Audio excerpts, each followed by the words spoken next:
Hi, my name is Sarah Stagg, and this is my friend Allie Stratton. Hello. Today I'm going to be interviewing Allie about the discussion that we had with Dr. Betcher when he came and shared with us his experiences as a foreign correspondent.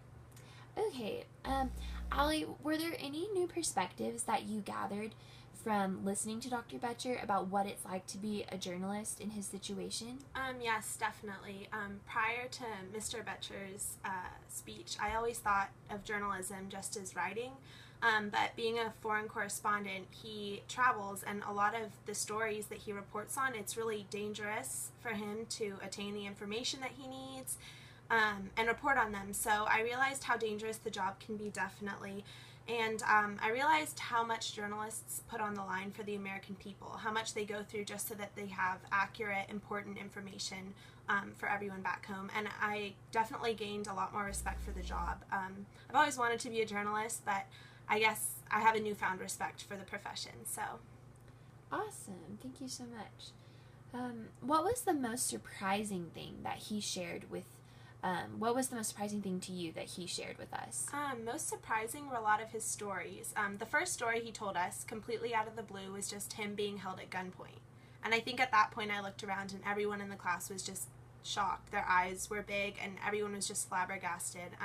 You don't hear something like that every day, and that's not really something I would think that would happen to a journalist. So he told several other stories too. For instance, I think he was reporting, and he told several stories where he was reporting actually live on camera and he was injured. He said he was holding his hand down and his hand was bleeding, and then when he made a makeshift, I don't know what it's called, but he said he had to be very innovative to report, and so that was really surprising to me.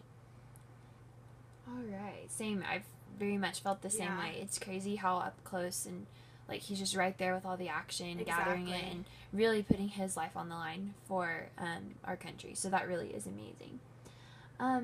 What was something else that like struck you as interesting as he was speaking, or like just something that you noticed about him that was like particularly like remarkable or a remarkable experience? The most interesting thing to me was the film that he produced. I believe he traveled with some of the U.S. troops in the Middle East, and I didn't even know it was possible for a journalist to do that, or that they would be allowed to do so. And I think it's remarkable that he would even want to do that. It's so dangerous. He showed us a preview of it, and he was in combat with them, and he did also say that they lost several soldiers while he was there with them, and I think that would be extremely emotionally trying. So that was very interesting to me, and I was completely shocked by that accomplishment of his. For sure, for sure. How do you think that like hearing all of these things will impact you and like how you think of the news and these stories gathered such as these in the future when you hear them? When I watch the news from now on, I'll probably think a little more about it. When I see the people reporting from the Middle East, I'll think, wow. I won't think that they're in complete safety there.